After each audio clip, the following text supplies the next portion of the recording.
प्रीति कोटियाल जी, vice chancellor देवभूमि Uttarakhand university, DU से आप, Delhi university से आप पास आउट हैं। जी जी। आप एक बार अपनी यूनिवर्सिटी का विजन बताइए लोगों को, क्या सोच है, क्या रणनीति स्ट्रेटेजी है, फ्यूचर कहाँ देखती हैं?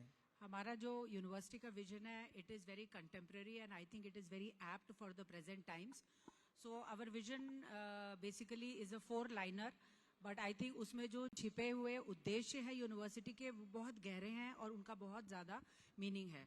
So if I may read out the vision, it talks about fostering a society, a community which develops the feeling of leadership and entrepreneurship in the students, makes them lifelong learners. So हम ये believe करते हैं कि education, learning does not end once you go out of the university or college campus. It continues in life. So we see to it that we develop the students in such a way that their lifelong learning mechanism keeps on growing with time. And apart from that, we want to develop I would say an environment in the university which talks about discovery, discourse, expression and innovation. So आप जो भी discover करें, जो भी आप नई चीज, क्योंकि टेक्नोलॉजिकली एडवांसमेंट है, we have courses where there is lot of science, there is pharmaceutical science, there is computer science. So whatever you are discovering, you have to have that ability and capability to express that and to share it with the world. So जैसा मैंने कहा कि है तो ये 4 line का vision, but ये vision जो है ये बहुत सारी बातों को बहुत गहराई तक छू जाता है और it sees to it that we are able to produce the global citizens of tomorrow, the citizens who are capable to reach to the corporate world, the technological world, their respective professional worlds, and make a place for themselves and learn to apply the knowledge they have achieved in the university campus. That is very important. Means knowledge तो हम दे देते हैं, but does our student know how to apply that knowledge when they go out into the corporate world? So that is what we are striving for. कहते हैं कि जिनके बारे में बात कर रहे हैं, जिनसे हम समझने की कोशिश कर रहे हैं, एक बार वो उस जर्नी को आप बताइए, यूनिवर्सिटी की जर्नी के अगर बारे में आप बता पाए तो बेहतर होगा। जी, तो हमारी जर्नी बहुत इंटरेस्टिंग है और बहुत ही आई वुड से एक विजनरी व्यक्तित्व वाले इंसान की जर्नी है। हमारे चांसलर, हमारे चेयरमैन मैनेजिंग कमेटी के श्री संजय बंसल। सो श्री संजय बंसल की एक बड़ी हम्बल बिगनिंग्स थी और उन्होंने हमेशा एजुकेशन को, शिक्षा को एक बहुत बड़ा मुकाम दिया अपने जीवन में और इसी वजह से, इसी प्रिंसिपल्स की वजह से उनको शायद लगा कि उत्तराखंड में कुछ ऐसी कॉलेजेस, इंस्टीट्यूट्स और यूनिवर्सिटी का होना है। यूनिवर्सिटी तो हम अभी पिछले साल बने, राइट, बट 17 साल से हम एक बहुत ही well known academically excellent institute, group of institutions थे। सो 2005 में उन्होंने अपने विजन को शुरुआत करने के लिए एक छोटा सा इंस्टीट्यूट खोला with the name of DBIT, Devbhoomi institute of technology, और उन्होंने इंजीनियरिंग के कोर्सेज उसमें स्टार्ट करने शुरू करे। धीरे धीरे जैसे जैसे लोगों ने उनकी शिक्षा नीति को, मैं कहूंगी, और उनका पढ़ाने का जो इंस्टीट्यूट में तरीका था वो लोगों ने पसंद किया, उनकी भी हिम्मत बढ़ी और उन्होंने फिर और कॉलेजेस और इंस्टीट्यूट्स खोले। तो आज हमारे 12 कॉलेजेस हैं यूनिवर्सिटी के अंदर। 2021 में हमें उत्तराखंड राज्य की तरफ से यूनिवर्सिटी का दर्जा मिला। तो मेरे ख्याल से ये एक बहुत बड़ा अचीवमेंट है एक हम्बल बिगनिंग्स के लिए, जिन्होंने ये सोचा, ये विजन लिया कि कल मैं एक इतनी बड़ी यूनिवर्सिटी बनाऊंगा। और अब हमारा, मैं आपसे इस मंच पे शेयर करना चाहूंगी कि हमने इंटरनेशनल कोलैबोरेशंस कर लिए हैं और हम student exchange with international universities, and we are also working very hard to get ourselves accredited so that हमारी जो education quality है that is assured in amongst and in front of the people and the masses who come to our university. बच्चे अगर आना चाहें या जानना चाहें तो सबसे बड़ी बात होती है कि कोर्सेज क्या क्या चल रहे हैं जी, और उसको देखने के बाद ही इंटरेस्ट पैदा भी होता है। तो इस यूनिवर्सिटी की क्या खास बात है, कौन से ऐसे कोर्सेज हैं? हमारे पास, अगर जो मैं गिनती में बताऊं तो 100 से भी अधिक हमारे पास इस समय कोर्सेज चल रहे हैं, जो सर्टिफिकेट कोर्सेज भी हैं, डिप्लोमा कोर्सेज हैं, डिग्री कोर्सेज हैं, पोस्ट ग्रेजुएट कोर्सेज हैं, as well as PhD courses हैं। और अगर जो मैं एक बड़े तौर पर आपको बताऊं कि कौन कौन से स्कूल्स या कौन कौन से प्रोग्राम्स हमारे यहाँ चल रहे हैं, तो computer science and engineering, engineering के बाकी मैकेनिकल सिविल सारे प्रोग्राम्स चल रहे हैं. बायोलॉजिकल साइंसेज की तरफ जाएं तो pharmaceutical sciences, we have a Ayurvedic medical college and a hospital also. Apart from that paramedical courses हैं. नर्सिंग स्कूल हमारा बहुत बढ़िया काम कर रहा है. स्कूल ऑफ जर्नलिज्म जिसके आप बिल्कुल विद्वान बैठे हैं यहाँ पे. School of journalism and mass communication है हमारे यहाँ. Agriculture, school of allied sciences where we have biotechnology, microbiology, forestry, nutrition, food science. So मैं मोटा मोटा कहूँ तो हमारे यहाँ करीब करीब आर्किटेक्चर एंड डिजाइन तो 100 से ऊपर कोर्सेज चल रहे हैं. और हम आई वुड से a very wide array of courses, मतलब हर फील्ड में हमने छुआ है. और बच्चों के पास ऑप्शन बहुत हैं. अगर 100 से ऊपर कोर्सेज हैं. जी बिल्कुल, बहुत ऑप्शंस हैं और हर तरह के कोर्सेज हैं. मैं आपको बताऊं, आजकल कई स्टूडेंट्स, कई parents, they look for depending upon their financial condition, they look for a course skill oriented where in 1 or 2 years बच्चे को नौकरी मिल जाए, वो कमाने लगे. तो हमारे पास वैसे कोर्सेज भी हैं. हमारे पास वो कोर्सेज भी हैं जहां बच्चे को पढ़ना है, शायद आगे रिसर्च भी करनी है या विदेश जाना है आगे पोस्ट ग्रेजुएट करने के, तो वो वाले कोर्सेज भी हैं. तो we are catering to, I would say, every section of the society. हम हर सेक्शन जो सोसाइटी का है उसको हम केटर कर रहे हैं. और ये एक अपने में एक बहुत बड़ी बात है. यूएसपी की अगर हम बात करते हैं कि बच्चों के लिए एक्स्ट्रा क्या है, क्यों अलग हैं आप, जरा ये समझाइए आप हमें. जी, और किस तरीके से आप लोग काम करते हैं बच्चों पे. तो इसमें मैं आपको एक छोटी सी आधे मिनट की एक भूमिका बताना चाहूंगी कि जो आज का स्टूडेंट है, I think all everybody sitting here would agree with me कि जो आज का स्टूडेंट है वो बहुत टेक्नोलॉजिकली एडवांस स्टूडेंट है. बिल्कुल ठीक बात है. तो मैं बच्चों को कई बार कहती हूँ कि तुम टेक्टोनिक जनरेशन हो, who has technology on their palm. Mobile हमेशा हाथ में रहता है बच्चों के. एंड ये वो बच्चे हैं जो कि एक free liberal economic society of India में पैदा हुए हैं.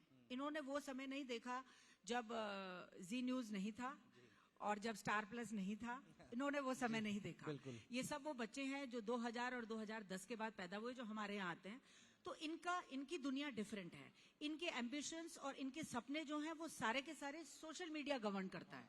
सो ये उसी को देखकर कपड़े पहनते हैं, उसी को देख के कॉलेज चुनते हैं और उसी को देख के अपने करियर्स चूज करते हैं. अब अगर जो इसी संदर्भ में मैं कहूँ कि पहले जो एजुकेशन प्रोवाइड की जाती थी एकेडमिक्स और जो आज प्रोवाइड की जाती है उसमें बहुत फर्क है. पहले की एकेडमिक्स, शायद आप मेरे से बहुत छोटे हैं लेकिन आप भी शायद मानेंगे इस बात को कि पहले what is providing education in a school or a college, it is communication. That is, I as a teacher communicate. मैं आपको एक लेक्चर देती हूँ, आप उसे रिटेन करते हैं, you learn it in the class and then you again repeat it. आप घर में पढ़ते हैं, it may be by rote, रट्टा लगा के, and then you write in the exam, you get a degree. ठीक बात है. But हम देवभूमि उत्तराखंड यूनिवर्सिटी में ये चाहते हैं कि जो हमारा स्टूडेंट हमारे पास आता है, जैसे मैंने पहले भी कहा, वो उस एजुकेशन को प्रॉब्लम सॉल्विंग के लिए यूज करे, अपनी क्रिएटिविटी के लिए यूज करे और उसको आगे अप्लाई करे जब वो बाहर अपने प्रोफेशनल वर्ल्ड में जाता है. अब इसको हम कैसे अचीव कर सकते हैं? तो इसको हम इस तरह से अचीव करते हैं कि हम अपनी क्लासरूम में नए पेडागोजी मेथड्स को यूज करते हैं, डिफरेंट टाइप की पढ़ाने की टेक्निक्स यूज करते हैं. अब उसमें यह नहीं है कि हमने एक पीपीटी चला दी और डिफरेंट टेक्निक हो गई. It may be having role plays in the class. These role plays are very, very effective, especially in management courses, in pharmaceutical science, and in medical courses. We have role plays, we have group discussions, we have flipped classrooms.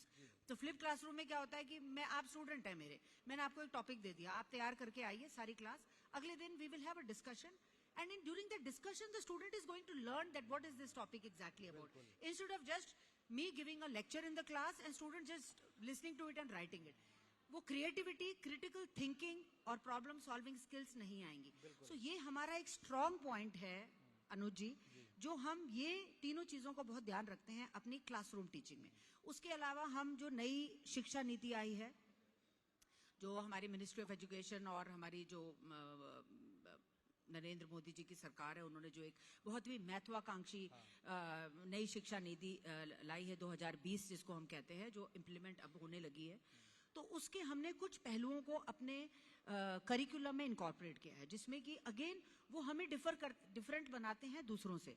Project based learning. So every student, a group of students is given a project. जो वो पढ़ते हैं उसको apply करो और एक छोटा सा काम करो, 2 महीने दे दिए तुम्हें, उसके आपके इवैल्यूएशन हो जाएगा, बच्चों को मार्क्स भी मिलेंगे। इंडियन वैल्यूज एंड एथोस, ये हमारी नई शिक्षा नीति में एक बहुत इंपॉर्टेंट पॉइंट है। हमारी नई शिक्षा नीति कहती है कि हमें वो समय लाना है जब नालंदा और तक्षशिला जैसे विश्वविद्यालय हुआ करते थे, जिसमें एक छत के नीचे आपको सारे कोर्स मिलते थे। वो हम फुलफिल करते हैं। 100 से प्लस कोर्सेज हैं हमारे पास।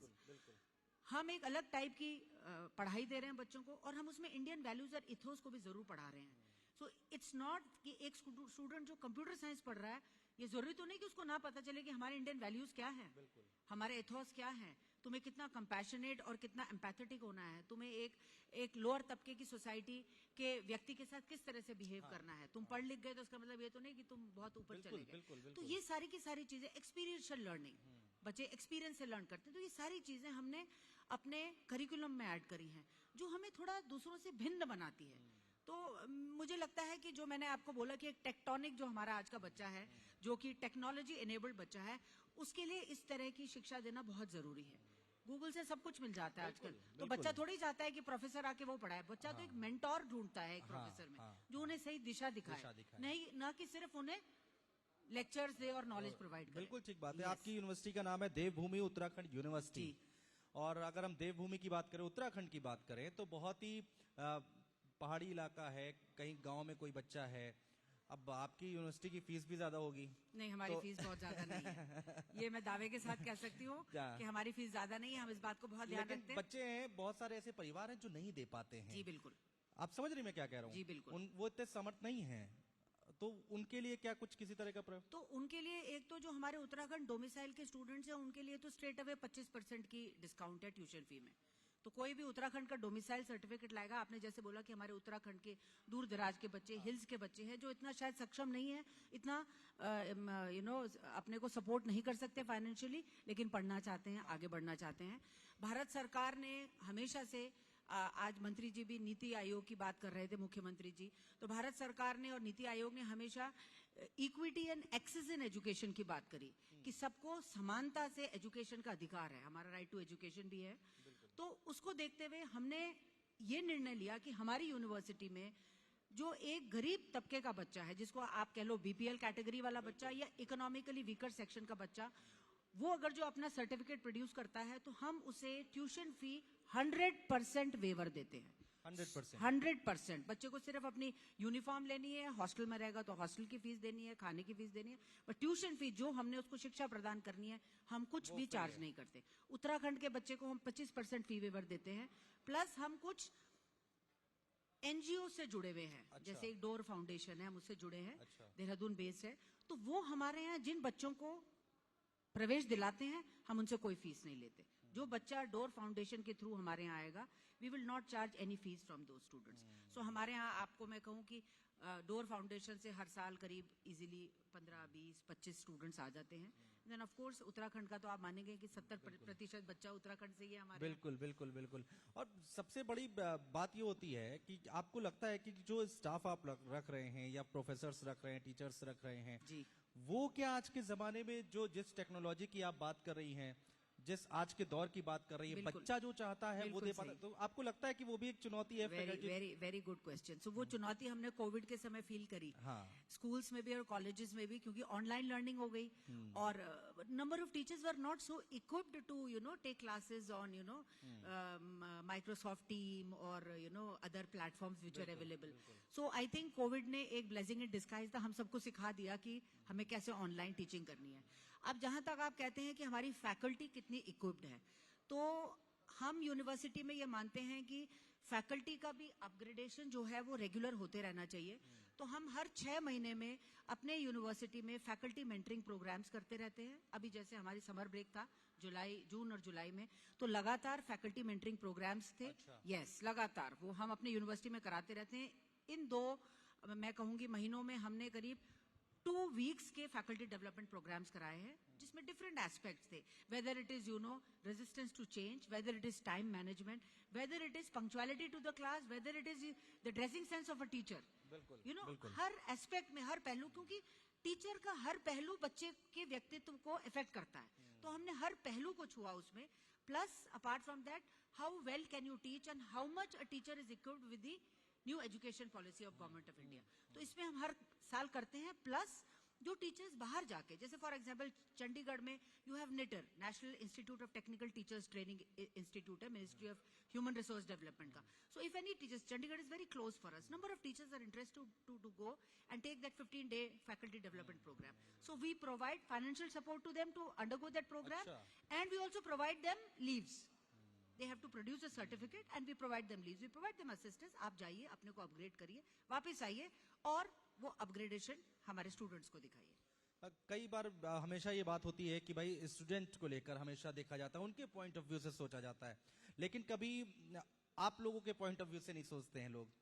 कई बार गलत फहमियां भी हो जाती हैं, बहुत सारी चीजें हमने देखी हैं. तो आप लोगों के सामने सबसे बड़ा टास्क क्या रहता है? आपके सामने किसी तरह का कोई टास्क है, किसी तरह की कोई चुनौती है? यूनिवर्सिटी यस, सबसे बड़ी चुनौती हमारे ये है कि हम एक स्टेट प्राइवेट यूनिवर्सिटी हैं, राइट? और जो डेटा स्टैटिस्टिक्स आंकड़े बताते हैं कि भारतवर्ष में approximately 60 to 70% of higher education जो है वो प्राइवेट स्टेट यूनिवर्सिटीज या private institutes of higher education provide कर रहे हैं. They can be stand alone institutes, they can be universities, right? They can be some autonomous colleges.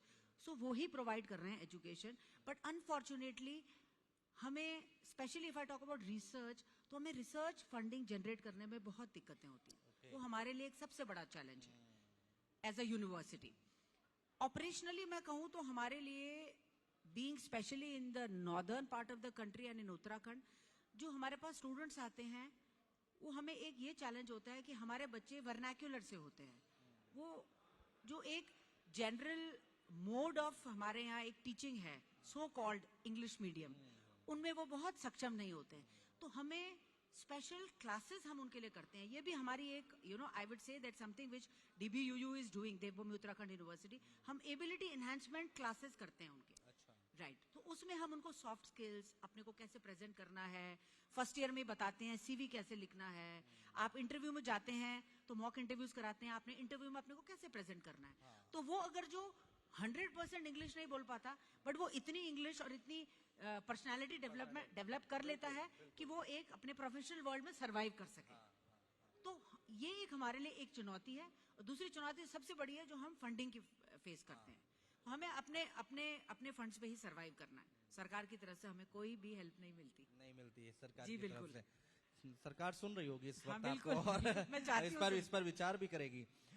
ठीक है, thank you boss. Thank you so much to have me. आपका Yeah. बहुत बहुत शुक्रिया. बहुत अच्छा लगा आपसे बात करके जी, thank you. और बहुत सारी बातें आपसे जानने को मिली. बहुत शुक्रिया.